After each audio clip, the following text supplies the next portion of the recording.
Well, good evening, guys. How are you doing? Not too bad, mate. Yourself? Yeah, not too bad at all. How are you doing, Matt? Bit hectic, but yeah, okay. Yeah, It's good to be on yeah, here with you guys while it lasts. yeah. Matt's gonna have to take off when So his phone sorry. rings. He's on call. He's a nurse. He's on call. So if he gets a phone call, he's gonna have to dash. I'm afraid. But we'll keep it going as long as we can get it going. Basically, eh? I'll try and talk as Yeah. much as I can while we've got you on here, but I don't think I'm going to have a problem with that, am I? No? No. Does that mean you're going to cram more in a shorter space of time? Just don't speak too fast. Oh, God. So yeah, this is the first time we've kind of been online since we got back from our photo trip in Italy, eh? Yeah, it actually feels weird to be speaking to you guys because, yeah, we haven't done this since the trip, have we? No, not at all. But it was really good fun, eh? It was really awesome trip. Awesome trip. Yeah. Oh yeah, definitely. Yeah, definitely opens your eyes, doesn't it, to what's out there? Yeah, for sure. Definitely. It isn't too far away, really.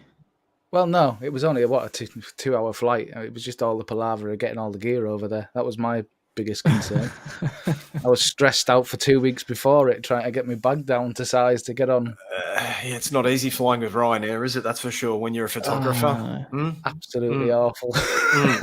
Not unless you want to spend a fortune. Yeah, well, it's not too bad, but then you get on, and nobody even bothers to check. So all that stress beforehand, it's like, well, that was a bit pointless, eh?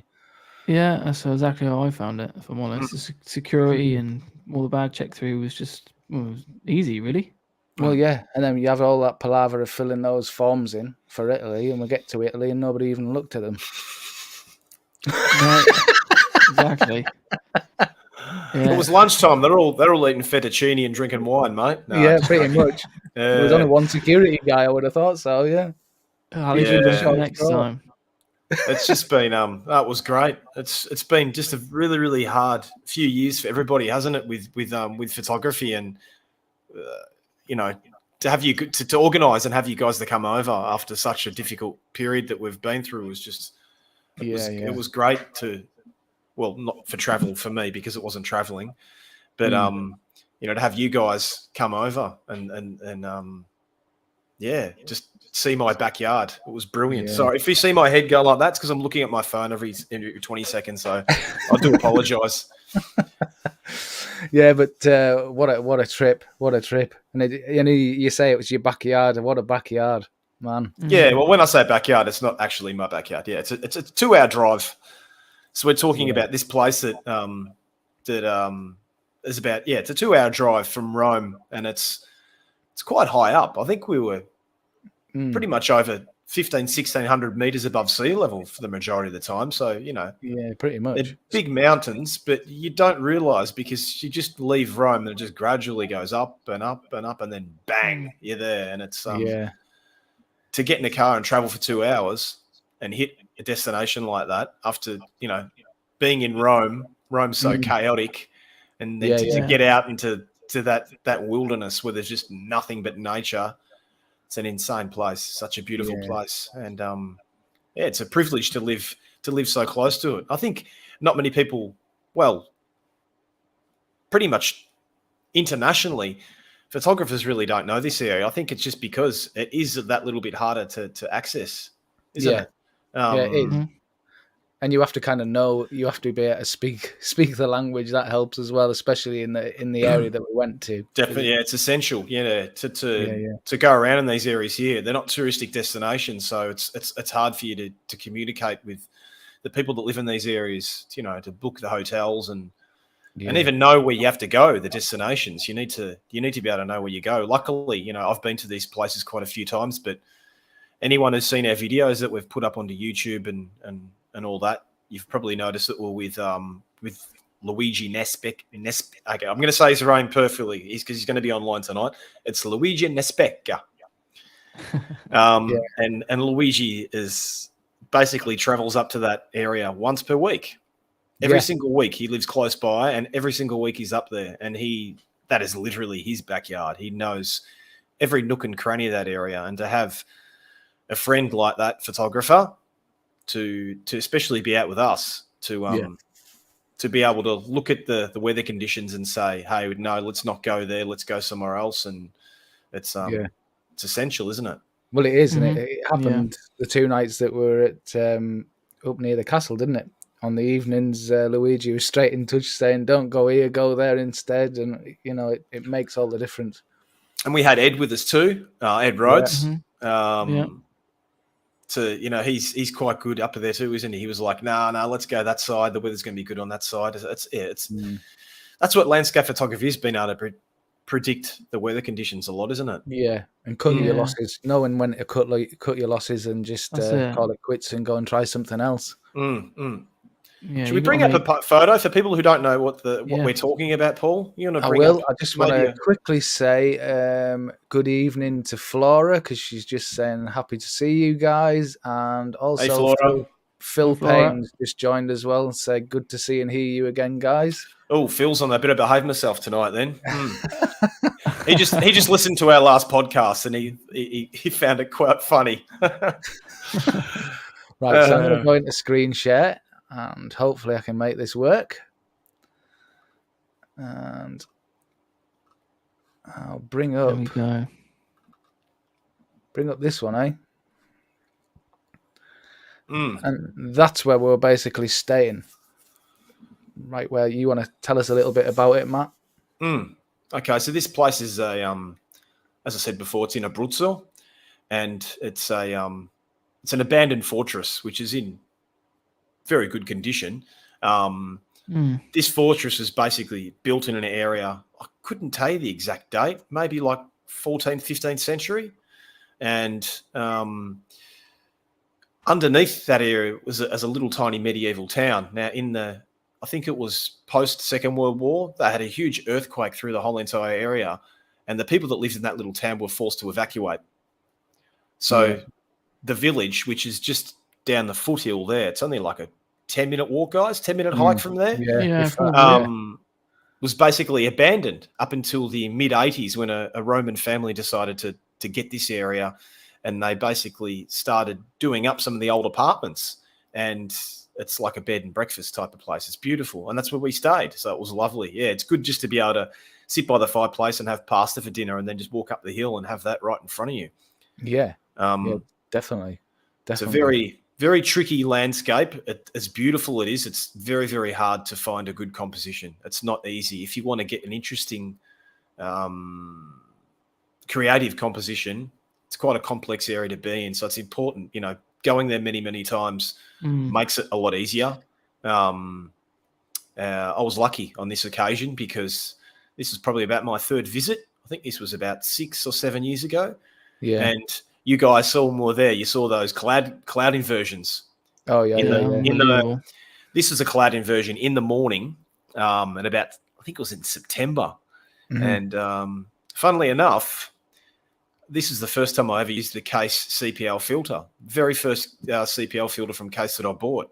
Right. And it was the first time I tested it out, which probably helped with a bit of that, you know, that roaring intense light coming through the back of the castle there. So I was lucky to have that cloud inversion that morning just come right up really, really high and just add a bit of drama into the shot and sort of help bleed those rays of light into that cloud. So for me, I've been to that many times. I have never seen that again. And I hope I will see a condition like that again. But that was one of those instances where it was just an incredible memory. Never, ever forget it, for sure. No. Well, it's the same. It's one of them places, isn't it? It is. Well, same for us, really, because after being there, I'll just pop up one of the images I took while I was there. You'll get the idea of the cloud inversion we got when we were there. Yeah, there you go. Yeah. And that's the cloud inversion we got on the morning that we were there. It wasn't quite as high, but it felt... I titled this Castles in the Sky because it felt as though it was floating above the clouds. It was just an awesome place. Well, having a castle like that medieval feel about it, you almost feel like you're in heaven, don't you? Yeah, you do. It's just it gives you that idea. You're in heaven. Yeah. That's why I said to you. I said to you at the time, it's a place that I could probably spend days at, just at that one location. Yeah. So much going on. Sorry, guys. I've got to answer this. I'll be back in 1 second. Sorry. Yeah, no worries, mate. Yeah, so this is the location we visited, and it was absolutely stunning, wasn't it, Tom? Yeah, Matt said it's quite hard to make a good composition there. It is, but a lot of it is the terrain, isn't it? Like the slope down to the right. It's almost, some of it was almost overhanging and sheer. So some of it's not really accessible. Certainly not when you're walking up in the dark. Yeah, certainly not when you're walking up in the dark, having consumed three bottles of red wine and getting up 2 hours later. I think it's pretty obvious, mate, if anybody saw your video. Oh, yeah. Oh. Yeah. So, yeah. I'm so sorry, guys. That's all right, buddy. I've got good news, though. Oh, what's that? I don't have to go to work. Awesome. Yay. Yes. Yay. I'm sorry. It doesn't look professional for me to do this, but unfortunately, I have a full-time job, and it's a very intense. It's an important job, and this is part of my life. You know, photography is my escape, and unfortunately, it does happen. No, they just called me now to tell me I don't have to go in. They're not going to do the emergency case now. So awesome. Good news, mate. Yes. So we can get back to the live event. Sorry, everybody out there. I do apologise. Sorry. So yeah, we forgive you, mate. We were just kind of saying that it's just such a spectacular location, and you get conditions like this, and you can almost not guarantee those conditions, but you could almost tell that it's the kind of place that gets cloud inversions quite a lot because of the height of the place. It's not just the height, okay. In an area like this, and I know it's very, very similar to a location that Ed Rhodes goes to quite a lot, which is in the Peak District.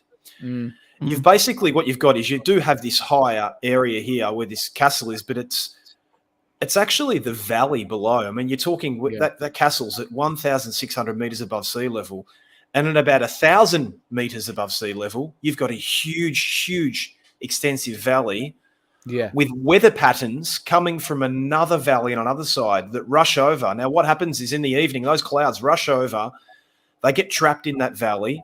With the change in temperature and the change in humidity, they get trapped in there at nighttime. As that sun comes up in the morning, those clouds rise. So it's quite a common thing to see in this area specifically. It's not the first time I've seen it. We were lucky. 2 days we were there, we got cloud inversions. Yeah. We actually got them on an evening too, which was really interesting. Remember that? Well, the thing is because of that valley, I'll just bring up this other image here. Because of that, that's sort of the area around it. So you've got the church below the castle. Yes. And as you can see all the mountainous areas around it. And then you've got another valley down here. And then another valley to the other side over here. So so where you can see that mountain right at the back there, which is called Gran Sasso. Back up here. So where that mountain is there, you'll actually see there's peaks in front of it. So over the other side of that peak, that's where you have Emperor's Field. Yeah. And that's where you get a lot of that temporal environment, you know, those rushing clouds that we saw coming over the time. Yeah. It was you can see the clouds over there, can't you? Yeah. It shows you that landscapes can be so beautiful, but at the same time, the weather patterns just make it so special, don't they? Yeah, that's where the local knowledge comes in as well, doesn't it? It certainly does. Certainly does. You could go there not knowing anything and bumble around the whole area and just chase it, couldn't you? Or if you having that local knowledge, you cut all that sort of messing around out. I know you still got to get lucky, but we did chase it, didn't we? But you give yourself a fighting chance, don't you? You do, you do. I mean, the first night we were there, the first day we were there was just a whirlwind, wasn't it? Really, it was a whirlwind. Yeah, the Emperor's Field was set the precedent for the trip, didn't it? Yeah, I mean that was awesome. The first, within being in the area for the first hour, it was like, what is happening? If you got one of them shots, Paul, you can stick up from the Emperor's Field. I don't think I've got one of. Oh yes, I have. There we go. Yeah. So, where in the valley there, the cloud that was just moving through the whole plain, the whole Emperor's Field plain. It was just so magical, wasn't it? Oh yeah. So that was the first image from that, and then just as we were about to leave, we got more of this, which was kind of like Dragon's Breath, wasn't it? Just kind of came out of nowhere, and you got those weird winds that just appeared. The sound of that wind. Yeah, it's for me. It's like because when I'm in that area, I've got this picture in my head of like a wolf. Yeah, and to hear that sound, it's just like the howling of a wolf, but it's so spooky. Yeah, it is. Really odd. Incredible. Really odd. But seeing these conditions, and like I said, I've been up to these places. I mean, I've been in Emperor's Field where Luigi and I got stuck in a blizzard. We actually got stuck in it, and my hands, they weren't freezing, they went blue. Like, to think I took my dog up with me and he didn't even want to get out of the car. It was that cold. The dog had sense. Yeah, he did. He did. Even if you give me a camera, I'm not getting out of the car anyway. Yeah. But the most satisfying thing of being up there for me, you guys saw me and I was up there. I was excited, but I wasn't excited so much to capture these images because I've seen them that many times. But it was to actually see how happy you guys were. It's huge satisfaction just to see, you guys are my mates, and to actually have you up there and just seeing those places for the first time, being blown away. It's just such a rewarding thing to have. I mean, that's why a lot of people like me do workshops, because there's the satisfaction you get from people when you take someone somewhere which you consider yours, and you hand it over to someone else, and there's nothing worse than someone going up and going, "Oh, it's all right. I'll take a photo anyway." It's not bad. To actually have people excited like little kids, when you give a little kid their birthday present, they're like, "Oh, yeah." That's what we're like with photography, aren't we? Especially when you see something for the first time. So to have you guys in this area in these conditions was so rewarding. Really, really was. Especially for me, like I know Paul's got mountains near him, but like for me, I'm always in the woods. It's very slow paced. It's very calm and calculated. In terms, what I mean? Like I see an image, I think, right, I'll wait here for an hour, see if the light comes. Whereas this was crash bang wallop, and you thought, oh, I missed that shot, but I'll get it in 5 minutes when it comes in again. Yeah. So it was like always changing. It was always exciting. It wasn't just seeing something different. It was just being in that, like you said, and then weather patterns, and obviously with you boys as well. It's nice to share experiences together in groups. Yeah, and that's kind of one of the things we're saying. It doesn't always. Landscape photography is often taken for being like a solo thing. Yeah, and it is for all of us because it's all of our escape. But at the same time, to get together in a group of you who all love the same thing and experience something like that together, it's just amazing, just awesome. You just think, how many times did we hug each other when we're away? Yeah, I know. Yeah. That just shows you when you're out on field, the emotion you get when you share it with somebody is just like you guys know. With Ed and I mean, Ed came to my workshop in Patagonia, and I took that guy up to see a scene and in a condition that you're only going to ever see once in your lifetime. And that brought tears to Ed's eyes. He was crying of joy and happiness to actually experience something like that. And to share that together with someone. Normally, you don't get to do that on an average basis. I mean, Tom and I get in the pub and have a beer, and when you're half drunk, you go, "I love you, buddy." But the next morning, you were so drunk you didn't even remember it. But to have these emotions, to actually share them together like that and capture it as well. Yeah, you can't beat that. Anyone who doesn't do landscape photography doesn't know these sensations that we experience. So to do it here together with you guys was just incredible. Really, really was. Yeah, definitely. And most people don't see them, do they? That's what I like about it. Most people are never going to see that ever in their lifetime. No, they're not. I think it's so sad. Like if you're an Italian and you live in Rome and you've never seen that, which is 2 hours away, I find it it's mad. Yeah.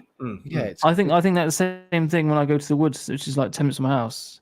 Got quite a famous big ancient oak woodland, and no one's probably been in there as many times as I have or witnessed the fog.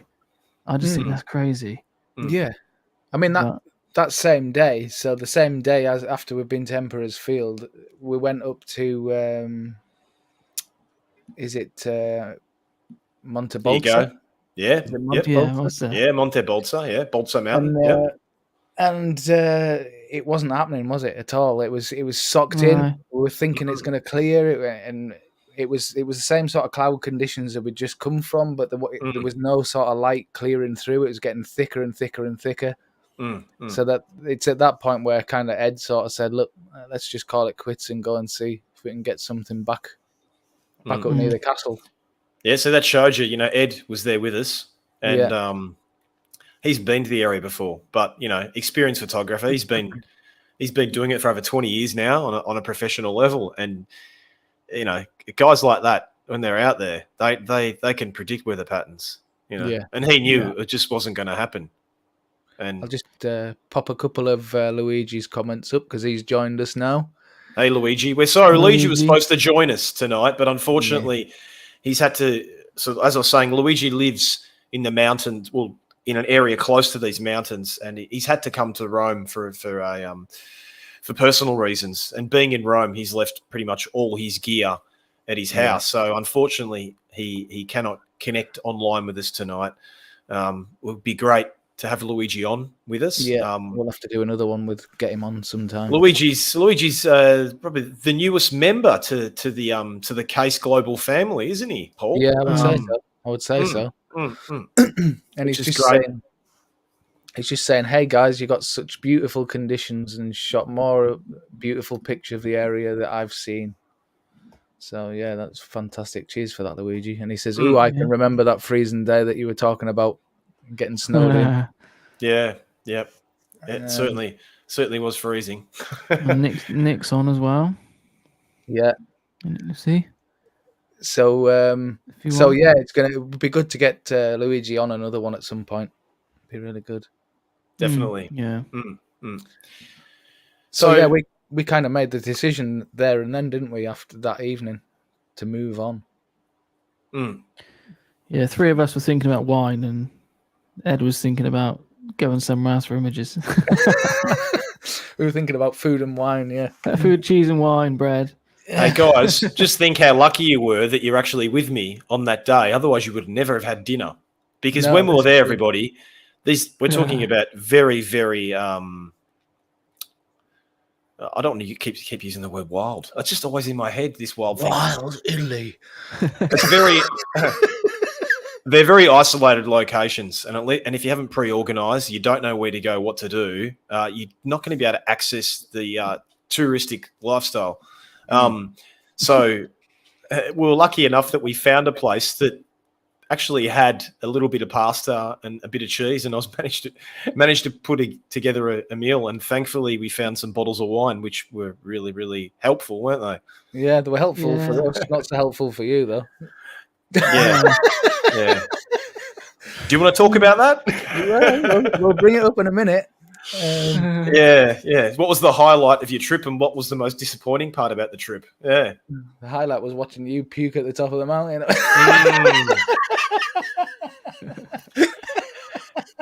It was absolutely awesome. And as I say, that evening we went back towards the castle to where we were staying. And we ran up the hill, didn't we, up to where the castle was, which was about 10 minutes away from the house where we were staying in. And literally, I'll share my screen now. We were greeted with this sunset, which was just out of this world, wasn't it? Oh, it was just beautiful. Yeah, it was just beautiful. And we were getting a bit of those cloud inversions coming down from that valley in the left there. It was just absolutely stunning. That kind of made my first day. That really did. And then it just kept giving. It just kept giving. It did, didn't it? Yeah. It did. Yeah, it kept getting higher and closer towards the sun, and the blue hour setting, and it was just even better, wouldn't it? Yeah. and we're getting blue hour shots of the church, and the cloud inversion actually started swirling round the church. So it was nighttime and all the lights. I know you're not a fan of fake lights, Matt, but fake lights, artificial lights. That's what I was looking for. Fake, yeah. But yeah, the clouds just swirling around that church just looked absolutely awesome. Yeah. But yeah, I love this image so much. So I've just ordered a print of this today. Yeah, see, I'm looking at this image now, and I've seen it before. And now that I've actually had the chance to look over the images that I took on the trip, I look at it and I go, damn, that's a good shot. And, on that day, I didn't manage to capture that. Yeah. Number one, because we ran up at the last second. Yeah. And we only had a few minutes to capture. Yeah. Number two, I was so focused on having my tele out. I had my 70 to 210 out. I mean, I do have two camera bodies with my lenses mounted. So I got a wide angle mounted on one. I got a 15 to 30 mounted on one camera and the 70 to 210 mounted on the other. I was so focused in that moment of adrenaline, and I was puffed and everything. I pulled my tele out and I was trying to focus in on these actual clouds here, because if you see this cloud inversion here, it was forming. It looked like a wave. I don't know if you remember that, Tom. You were there with me when that was happening. I did get a shot of that. Yeah, it's the first time. So I was focused. I had to capture this wave. It actually had the perfect shape of a wave. Yeah, and I had to capture it. So I got my tally out and bang, bang, bang, bang. I took that many shots of it. I was so concentrated to get just like this shimmer of orange light on the top of it, and just to make this really, really interesting, intimate shot that was mine. And they actually turned out quite well. I don't know what they're going to be like once I put them into post, and maybe play with them a little bit and try and bring up the highlights or something. And so I didn't get this shot. Yeah, I didn't get this shot, and I'm damn angry with myself that I didn't, because it's got perfect. But look at that beautiful diagonal balance to it with look at the sun's positions. Look at those cloud inversions coming up. It's just a nice, clean shot, isn't it? Yeah, it's really, really nice. Was that one shot, Paul? One frame? Yeah, this was one shot. Yeah. One shot, and funnily enough, Sal Digital approached me the other week there and gave me £300 credit, so I've just ordered a big metal print. Of this. Oh, nice. So I was interested to see what it's like. So I've just definitely a big metal print. I'm looking forward to getting that. Yeah, big metal print. Yeah, that'd be awesome. Yeah, it was a special moment, wasn't it? It was. Definitely. I really like the scene. That this is obviously a good representation of the conditions. But when the sun went down and it went into blue hour. Yeah. Obviously, the scene went even a bit flatter, but it was almost like a bit more otherworldly, wouldn't it? Because it was, yeah, definitely. Yeah, it was awesome. That's really the good thing about this sort of thing. Now I've got so many images from even just this moment that I could probably go through and get different sort of versions of it. But when you come back, you want to at least try and get a few of them together to show. Oh, so, for sure. Yeah. That's a beautiful shot. Yeah. Alias Jim Worth is saying hello from California, USA. Hi, Jim. Hey, Alias. How are you doing? Alias, how are you, buddy? Yeah. We got Nick Light. I can't say his last name. Can you say Livesey? Yeah, Livesey. Yeah, as I said earlier, Nick's on. Yeah. We've got to get it. Well, he's supposed to come on our podcast too, isn't he? We need to get him on. I like him. He likes Black Sabbath too, so we're gonna have to chat about that. He's a rocker. Yeah. Seems like a great bloke. So it'd be good to get him on the podcast at some stage, for sure. Yeah, for sure. Yeah. So I'll come off this now. So after that was the first 24 hours of being away, wasn't it? Literally the first. So we still had another 3 days ahead of us. You guys thought, okay, that's it. It's the end of the trip, and I'm no, it's just about to start. I must admit, I was a bit worried that we might have peaked too early in terms of conditions. I was thinking, surely it can't be like this the whole time, because how many times, you know what I mean? But it was pleasantly surprised. Look, in in my personal opinion, you guys haven't seen the best part of that area yet. Yeah. Obviously, Rocca Kalasha is very epic. That castle in front of you can't beat that, obviously.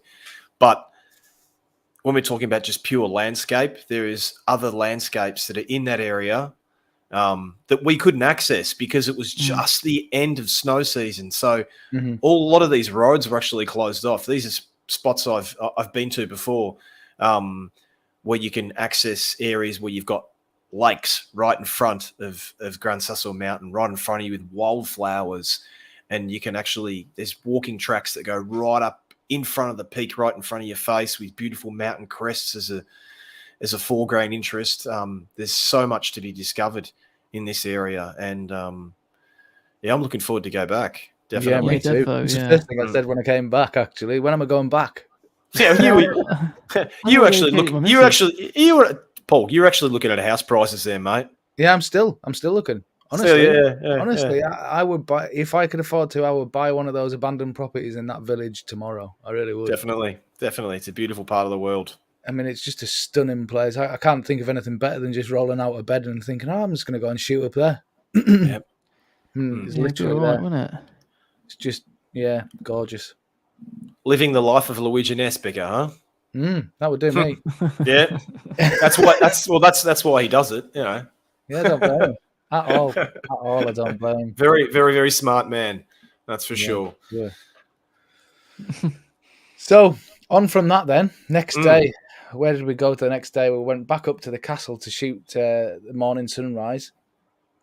And did we get an inversion that morning as well? We did. Yeah, we did. I wouldn't know. Yeah. Oh, you wouldn't. That was the morning. That was the infamous morning, wasn't it? Yeah, that was the morning. We did get a. That was the one we got that real surreal sort of moon landing. Yeah, I think we need to tell people what happened, don't we? Yeah, go ahead, Matt. You tell them.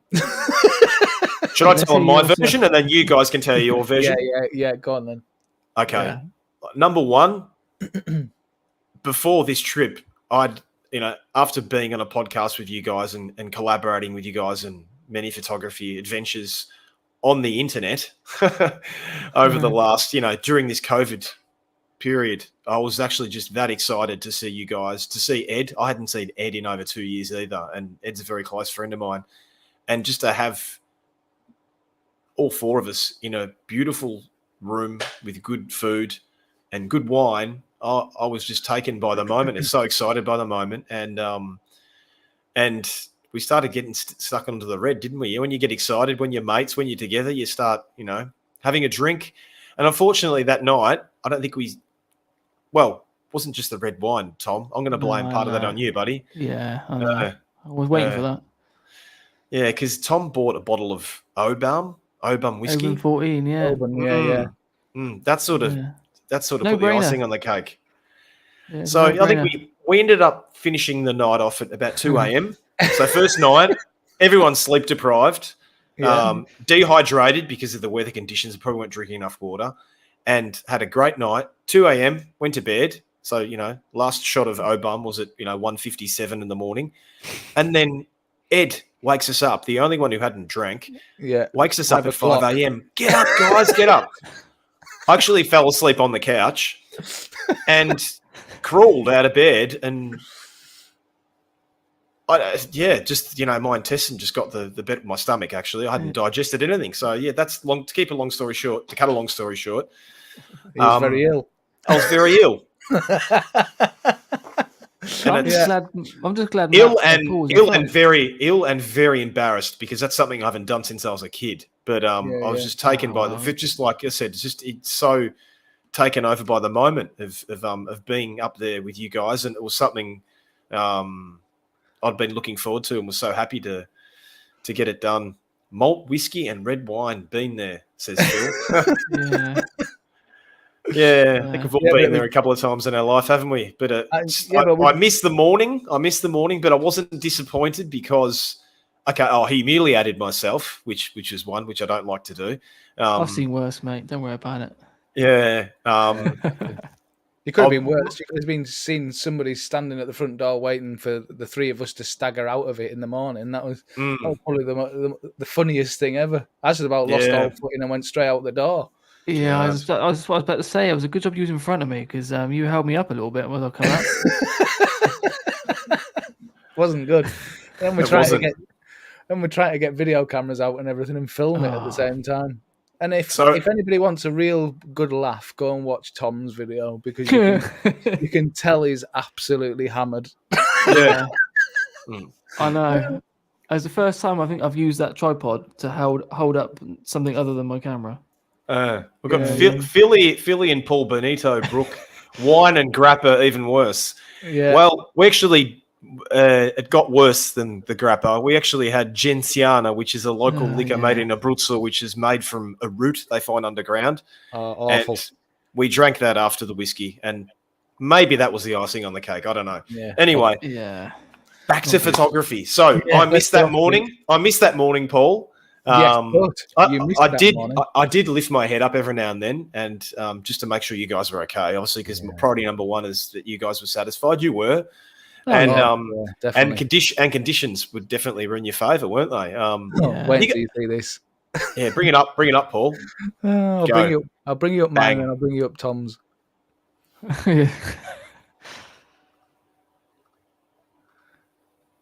So this happened. Yeah. So we were shooting this below us, and it was just, it was absolutely gorgeous. Absolutely gorgeous. I just put the long lens on and I thought I'm just going to shoot some of this because I could just see the light just hitting the top of this hill up here. Yeah. And then it just slowly got better and better and better. And then Tom and Ed came and stole my shot.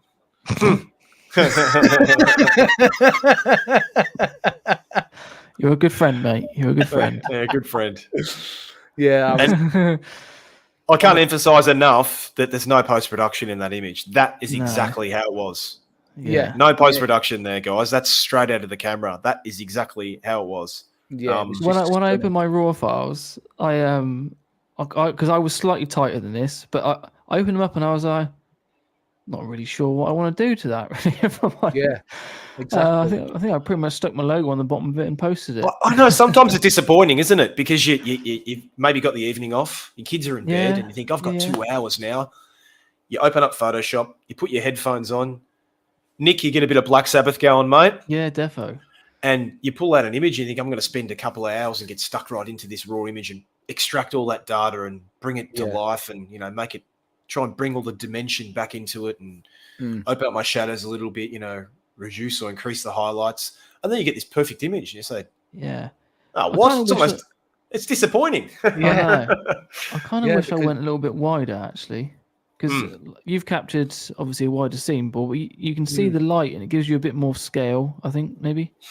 Whereas my image is a bit more abstract. Yeah, I took a few. I've got probably about 12 of these different ones, different versions of it. But so I did this one, and then I'll bring yours up. Such a good. It was another highlight. It's another sort of unbelievable sort of scene. That was your version of it. So you went tighter. Yeah, I went tight. Yeah. But again, very little post production. Again, I barely touched it. If I'm honest, barely touched it. I think I might have warmed it up slightly on the top and bottom, but other than that, I haven't really touched it. No, I like the way that it made you. It's sort of you look at it, it makes you look at it twice. Think, what is that? Where is that? Yeah. I'm guilty of maybe not stepping back sometimes, like you did, Paul, and grabbing because I haven't got anything wider than that, and I kick myself a little bit if I'm honest. Sometimes you just don't. That's the thing when you're out on field, you're so taken by the emotions that it's hard to know what you're doing in that time, that reflex in that time. That's what your eye sees. That's what you capture. And sometimes you get home and you say, "Why didn't I just do this?" That's also what's great about going back to a location again and again, isn't it? I mean, obviously, a condition like that you may not see again. Who knows? I know. But, we can't do everything when we're on field because we're not technicians. A lot of people think, photographers, we're it's all about getting everything in the camera perfect and, studying and all that sort of stuff. But sometimes when conditions are that good, your emotions take over 95% of your senses. And then you got 5%, which is left over, which is your common sense.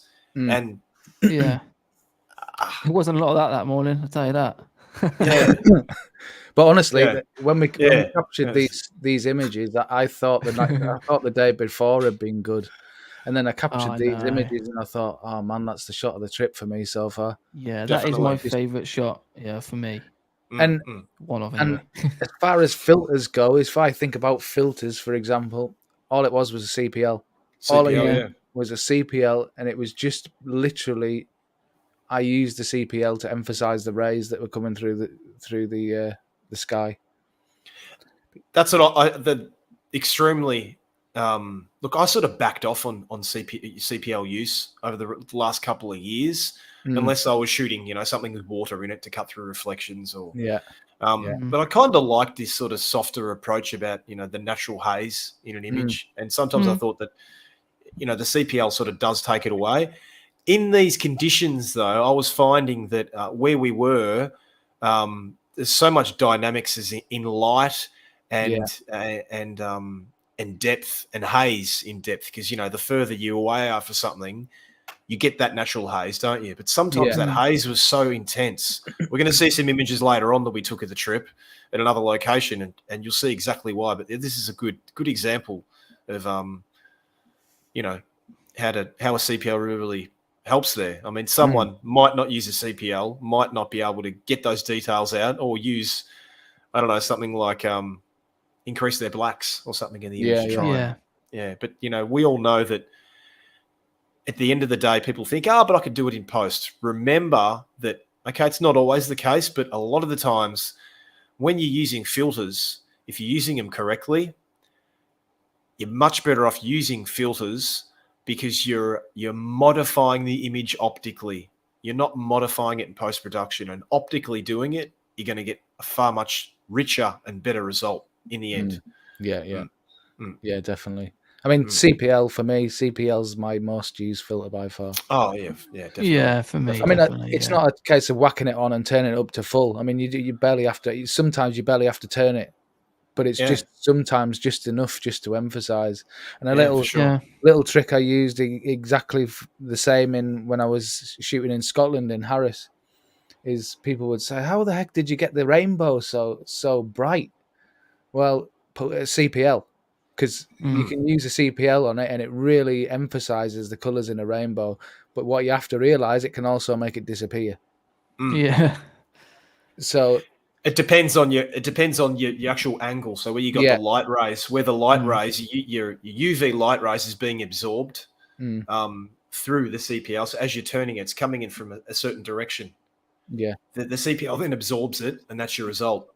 So depending on where the actual light is at that stage, to where you're actually standing, you can actually absorb something too much. In that case, a rainbow, or maybe just changing direction slightly where the rainbow might be facing that way, turning your CPL, and because it hasn't absorbed it 100%, it's just giving it that nice soft effect, which is important to know that when you're using a CPL, we're turning them also for a reason, because you don't always have to crank them 100%. Yeah.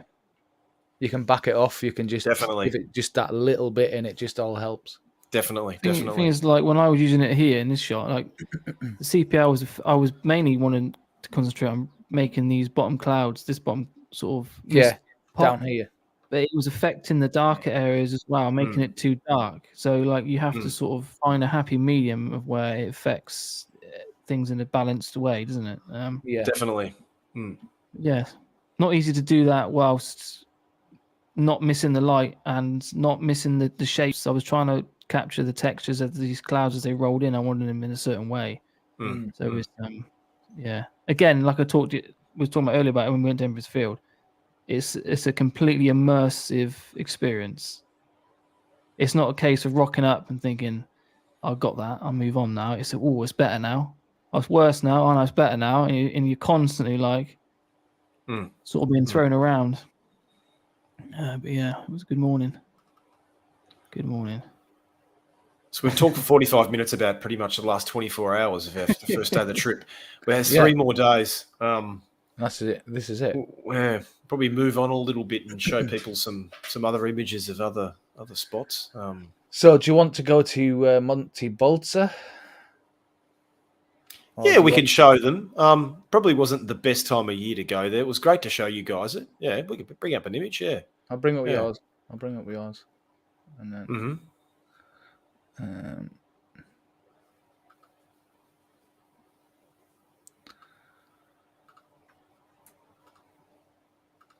There you go. Yeah. Okay. So, look, for this image for me was just probably more of an experiment than anything else. Obviously, there's not much. I love my clouds, and that particular moment there wasn't too many clouds. There's a bit sweeping over the top of the mountain there, as you can see.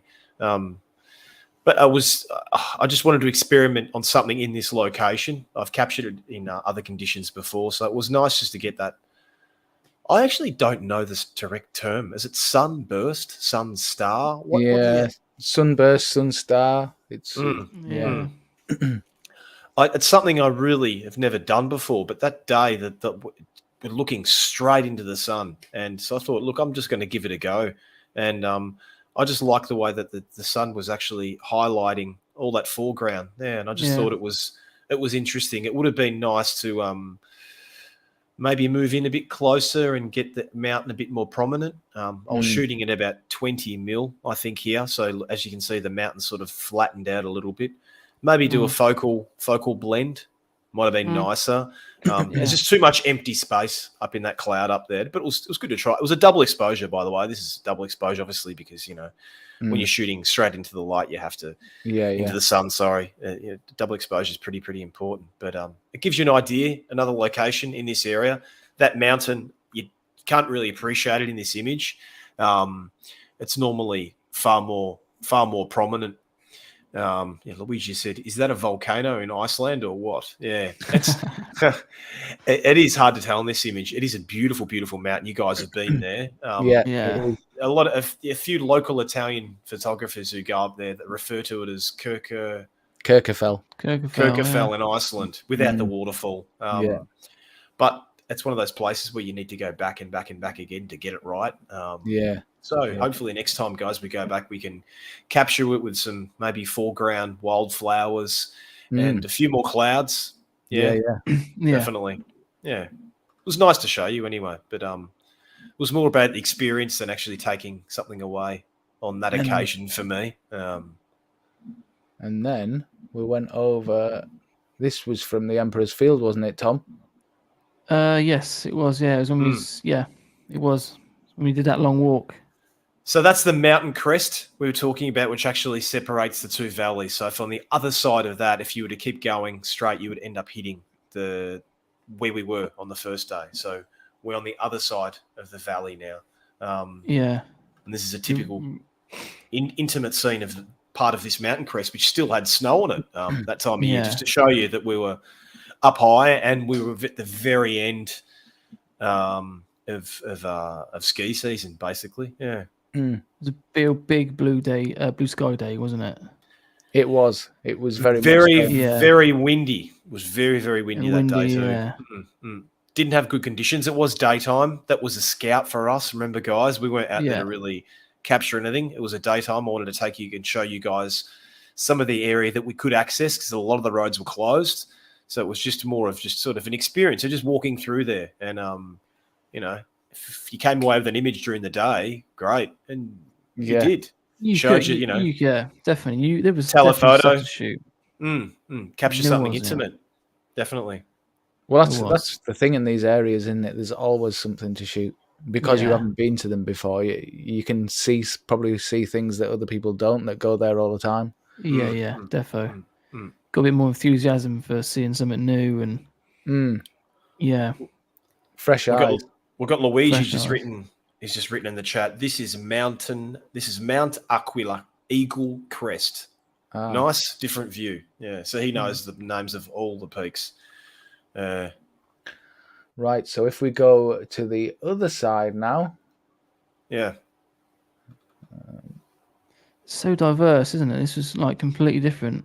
Yeah, the Alpine. Yeah, it had a completely different feel, didn't it? Yeah, you still had like the Gran Sasso, the real big snow-capped peaks, but you had all this green area mixed in, and it was such an awesome contrast. Yeah, where it was before, it was a bit more barren, a bit more rugged. Well, we're talking about this is all about the different types of weather patterns I was talking about beforehand. So this is the Gran Sasso Mountain, looking at the north face, so completely the complete other side. Now, if you were to go down to the left, all you do is have it just drops right off to nothing, and then you've got 50 kilometers till you hit the ocean. So this side here has different weather patterns. Obviously, it's a lot greener, and it's still very rugged, but it's a different ruggedness, isn't it? Here, it's more sweeter, more dolce vita Italian sort of landscape, isn't it? It does feel more Italian, actually. Yeah, I would give you that. It does. Yeah. It's almost more like Dolomite type of landscape, isn't it? Yeah. Beautiful, beautiful spot, this area too, and great area to go up with a group of photographers, because you've got those big open areas, and then you can just stick your tripod anywhere, and you can spread out, can't you? Spread right out. Yeah, definitely. And so you got definitely. It's so hard to get over the scale of this, because the image doesn't really do it justice. But if I do this right there, up here, that's a hut, a refuge hut that you can actually stay in. Yeah.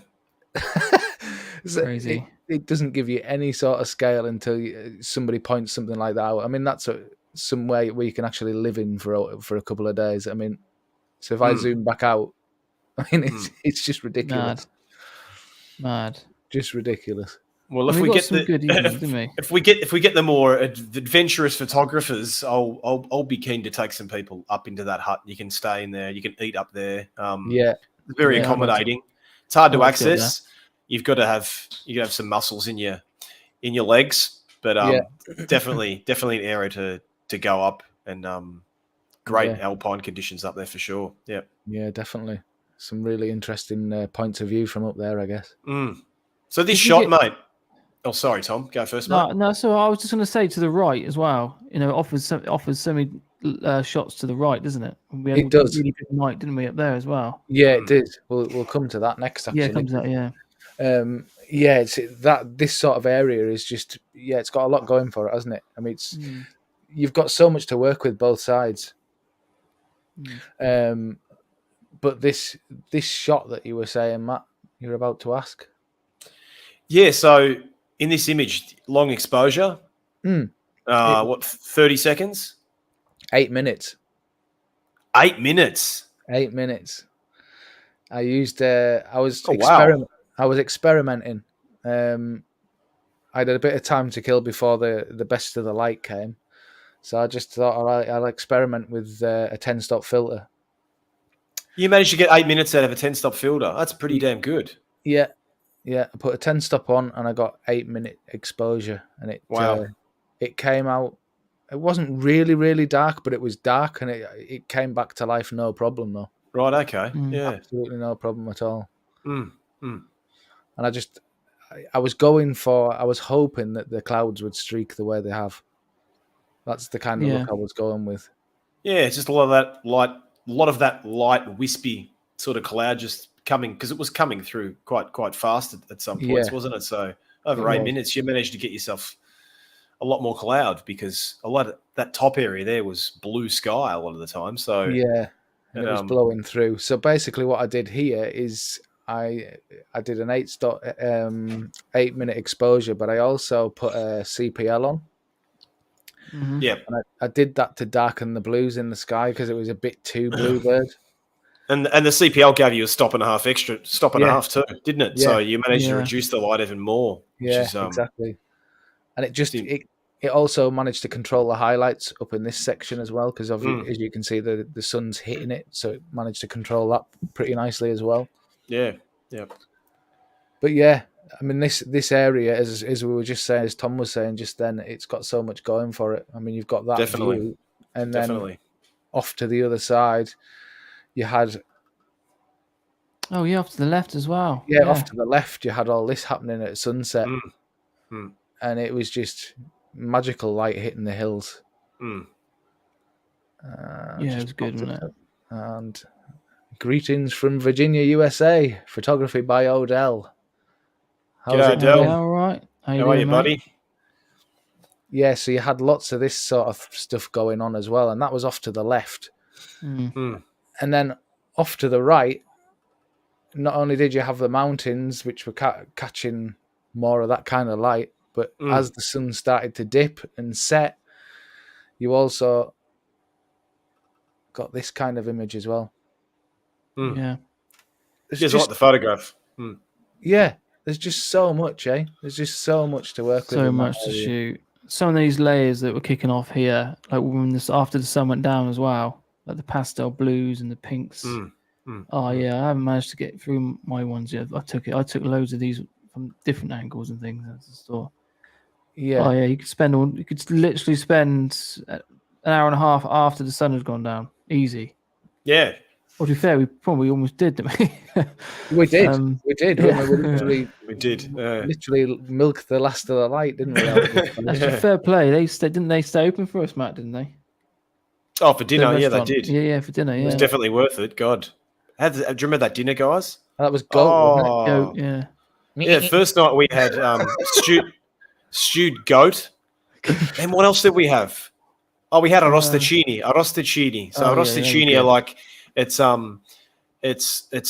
they get little tiny pieces of diced sheep and they put them on a meat skewer, and they actually have a special oven which has got these thin oven racks, just like about 50 of them in an oven, and they stick these little skewers in there and they turn them like that. How good are they?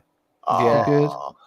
Absolutely. Yeah, beautiful. A bit of good meat and passing a bottle of wine after you've been out. Then it was cold when we were out there freezing. too. So to come back into a warm cabin and have genuine Italian mountain food like that with a good bottle of wine, and you guys had beer. I actually had a beer that night, didn't you guys? Yeah, we did. We did. Yeah. That's one great thing I love about Italy too, especially when taking people out. It's not just about the photography and the culture experience and all that. It's about, there's the food behind it too. You have to, when you come to these places, you got to feel Italy for what it is. And it's good to experience. It's the whole thing, isn't it? It's the whole cooking match. You don't want to kind of just go there with photography in mind. You want to be there to absorb a bit of your surroundings and the culture as well. And to sit at that table we're at, and there was all those groups of other Italians, all the families that were sitting around us, and they could see, because we still had all our, our photography clothing, let's just say, all our hiking gear on still, and we probably smelt a little bit too. To sit down at the table and having dinner and have these people come up and talk to us. And remember that guy? One guy had tears coming in kind of the side of his eye. He said he felt so proud and honoured that he had international people coming over to his land to photograph it. He was so moved by it. Do you remember that? That was amazing. He actually had a tear coming out of his eye. Like, just lovely, lovely people in the countryside, just so warm and welcome to have you over. They feel privileged to have people to experience their land the way they do, and it's refreshing to go to a place like that as well. Yeah, definitely. People are that passionate about where they live that they're so pleased to share it with you, basically. Yeah. Have you got that photo, Paul? Just one image I wanted to share. Yeah. The one I've got, if we go back to Emperor's Field with a lake, the reflection. Do you have that? Let me have a look. I'm not sure I do. Well, I'll have a look. Just be nice to show people different perspective of that area, what it's like when the roads are open. No, I haven't got that one. Okay. I have not got that one. No, I haven't, unfortunately. I wonder if I can share it up on screen. Yeah, you can share as well, I think. Let me have a look. Yeah, you guys have a quick chat while I try and pull this one out, because I really, really want to be able to... Seeing as we're kind of getting up to an hour, let's have a quick discussion about filters, the filters that we used. Definitely. Tom, what did you primarily use? Well, I primarily use the Wolverine circular filters. Magnetics. The magnetics. Yeah, just basically just for the ease of use. To be honest with you, I'm a big fan of the square system as well. Yeah, and I've always used the square system as well. And it just wasn't until I got my hands on the circulars I thought, and because where I live now, I don't tend to do a lot of seascapes or water photography. It just made sense for me. Yeah, but I must admit that my main sort of attraction to that sort of system is like what you can use them for video as well. And us being vlogging, and sort of moving forward with the vlogging side of things is trying to maintain like that sort of consistent look through my videos. Yeah. I tend to use the variable ND filters that Case use. Yeah. So I have a 2 to 5 stop, which is a great perfect range, isn't it? For everyday sort of use. And it's got a black mist filter built into it as well, so it sort of gives that sort of. So what is like this black? What is this black filter? This black filter. It's almost like back. When you put like Vaseline over the lens and you get that sort of soft look, soft glow. Yeah, like a dreamy effect. It's dreamy. So when the light's coming through the forest, this is my sort of theory beforehand. When that sort of the shafts of light come through, and it just adds a bit more. What's the word? Personality to the video, with the advantage of being able to maintain your shutter speed with the variable ND.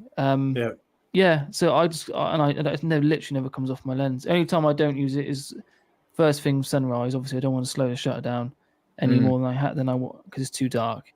But as soon as that sun gets anywhere near that horizon, it's straight on, and you can shoot all the way through the day, like obviously. Yeah. What about you, Matt? What were you primarily using? Because I know you were different because you had a bigger, bulkier lens than us. Yeah, because I've got the Pentax 15 to 30 lens, which is the same as the Tamron. So it's got that lens element that's bulging out of the front, so you can't actually screw. It doesn't have a thread on it. So Case is one of the very few companies that actually have a filter system where the actual holder itself goes over the top of the lens and then clamps onto the actual outside of the lens itself, and then sort of clamps down. You screw it in. So because of that, and being such a wide angle lens, I've got the 150mm filters. Yeah. So I've got a system that's called a K150 magnetic system too, which is fantastic. Yeah, that's good. So you just got a big it's a 150mm circular pause. It just snaps basically straight onto that holder, and then you can put your 150mm square filters over the top of that. So I used probably on the trip about 55% of the time the CPL. A couple of times I used an ND to slow things down to get a bit of cloud movement, but because we weren't in any locations where we had let's say water reflections or the need to slow down like waterfalls. I think there's one example of where we shot at a waterfall where I used the ND once to slow the waterfall down because the light was very harsh. Yeah. But apart from that, it's very hard to use an ND grad in the conditions we're in because we all know that ND grads are fantastic when you use them correctly, but you need that sort of flat-ish horizon to slide that ND grad over the top, the soft grads. Yeah. Just because these mountains were so prominent and they were basically in the majority of our frames. You put them over the top and you're going to sort of like darken a part of a mountain, or you're better off not using them in that case. I think you're better off taking a double exposure and then blending them later on. Yeah. ND grads are great for shooting at beaches where you get a nice flat horizon, or very soft, gentle rolling hills, which you could have. I didn't capture any of those scenes when we were there, but some of the shots that you guys took with those sort of, the flatter sort of mountains, undulating in the way, and you probably could have got away with using it a lot. And I use my other system too. I've then got a 70 to 210 lens with the magnetic, the small little magnetic kit that Case have got, where you can just snap the the filters straight over the top like that. Yeah. I used that on a few occasions, especially that walk we went on that day. It was quite to cut through a bit of that haze, increases saturation optically. They're quite useful. So as Luigi says here, he used mainly the Armour kit, and I was really impressed with it because it's the first time I'd really seen it. To be honest, it's good, isn't it? Yeah. It's really, really good the way it worked. Definitely. I'll just pop what Luigi's saying up here as well.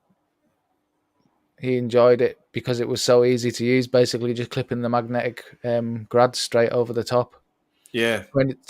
I do find when I use the circular magnetics because I do a lot with waterfalls and stuff like that, and it is, believe it or not, really helpful to use a graduated filter sometimes when you're in a woodland.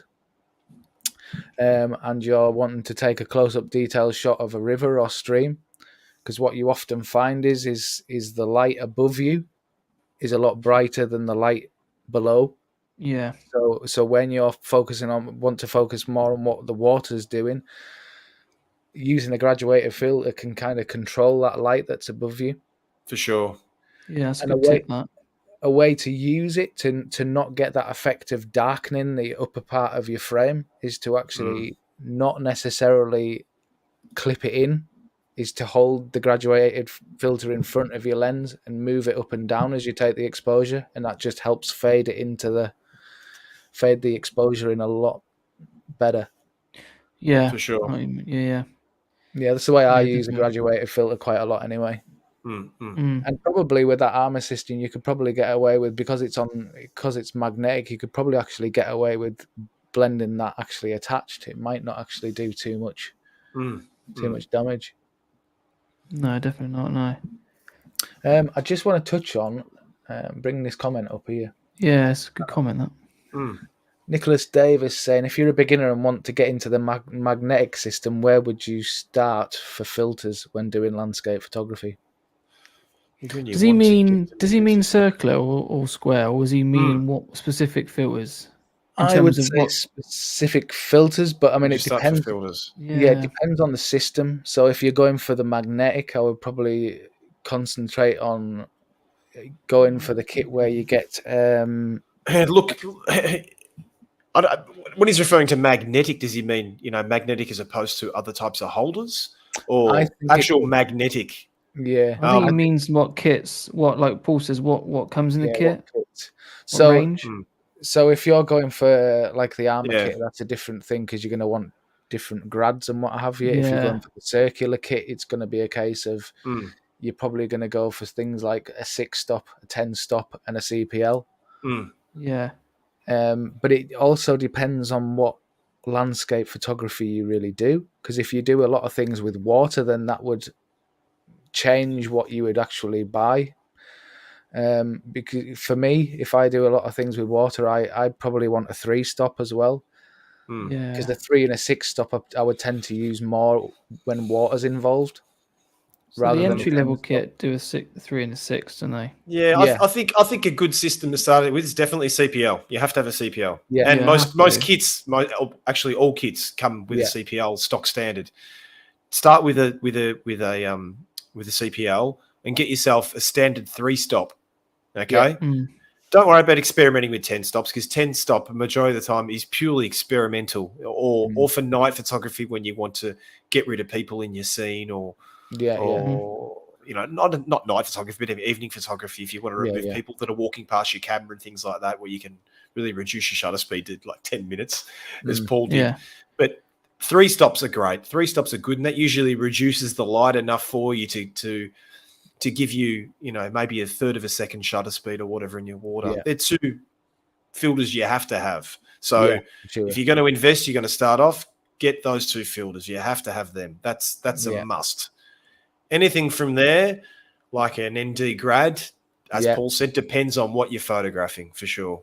Really does, because if you're photographing wide open scenes, then you're gonna want something slightly different to more intimate work. It just really does depend on what kind of landscape photography you're into. It does. Yeah. But for sure, reach out in the comments and let us know what it is you actually do, and we'll try and advise you a bit more. Oh yeah, 100%. Yeah, it's DM any one of the three of us really, Luigi as well. Yeah, help you out.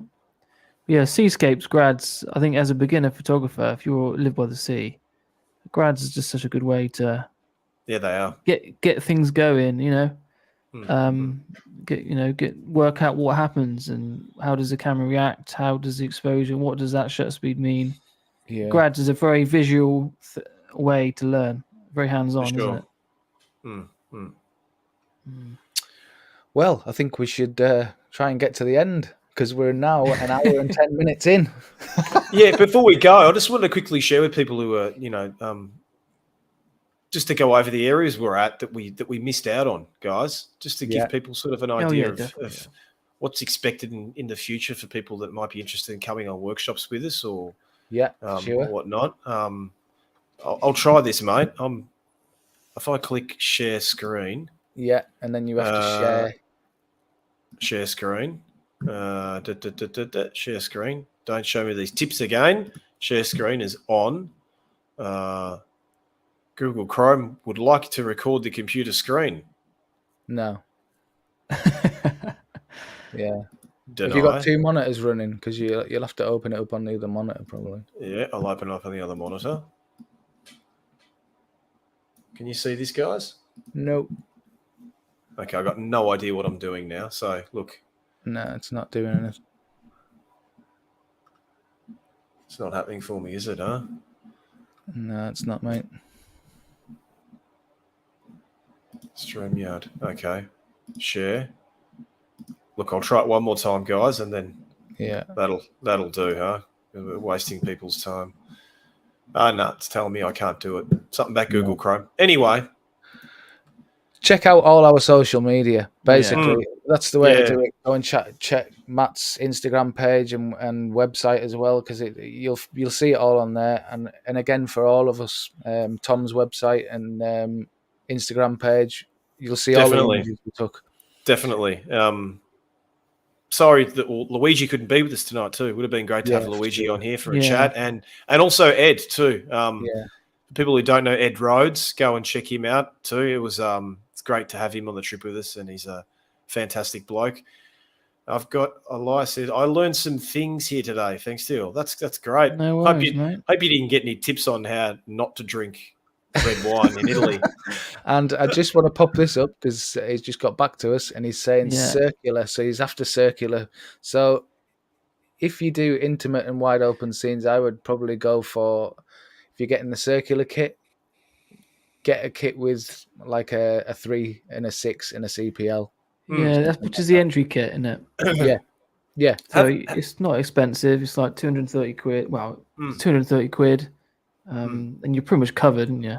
You are covered. And to be honest, you're not going to get better filters than that, to be honest. I mean, I absolutely love the magnetics. They don't take up any space in your bag, which is like a must for me. It was like cutting down weight and bulk in the bag. Yeah. So, and to be fair, if you wanted to as well, I do it quite a lot. If I go out with the missus and stuff, is you can just stack them on the end of your lens. And not, if you don't want to take like a big bulky bag or even a little case, you can just stack them all up, and they're ready to go anyway. Good system. And it's important too. What's his name? Nicholas Davis. Yeah. So if you haven't invested in a system yet, to remember the reason why we use Case as opposed to another brand, because there is so many filter brands out there on the market. Varying in prices, varying quality, varying in choice too, because you can have some filter companies who make filter kits for one specific type of lens. The reason why we use Case is because they do cater for all types of lenses, but most importantly is obviously optical quality and the optical neutrality. So these filters are neutral. When I mean neutral, I mean they don't have color casting. They don't affect the sharpness of your lens. These are really, really important things to think about, because we have these expensive lenses. We pay a lot of money for lenses. And if you're going to throw a piece of glass over the top of precision optics, yeah, you're going to make sure you're investing in it properly and case a very, very neutral, very good optical quality, and they're resistant too. And I mean, I don't know what you're like, mate, Nicholas, but I'm clumsy and I drop stuff, especially when I'm out on field and I'm so blown away what I'm seeing. I've dropped that many lenses. You wouldn't believe I've smashed filters. I think I smashed my first filter kit 20 years ago. And it's expensive, you know, when you drop a filter kit. So when you drop a a case filter on the ground, there's a high chance that it's going to be able to resist that impact and not get a scratch on it. So they're important things to think about. Definitely. Yeah, for sure. Definitely, yeah. Well, guys, thank you all for joining us today. It's been a blast, hasn't it? I really enjoyed it today. Yeah, it's flown by an hour and 16 minutes. Certainly has. Yeah, an hour and 16 minutes. It's just time flies, eh? Sorry about the interruption with the phone earlier. Everyone who was listening, unfortunately, that's my life, and that happens. Thanks very much for joining us, everyone, and we'll thanks everyone. See you again. Cheers. Take care. Thank you, guys. thank you. Everyone. See ya. Bye-bye. Bye.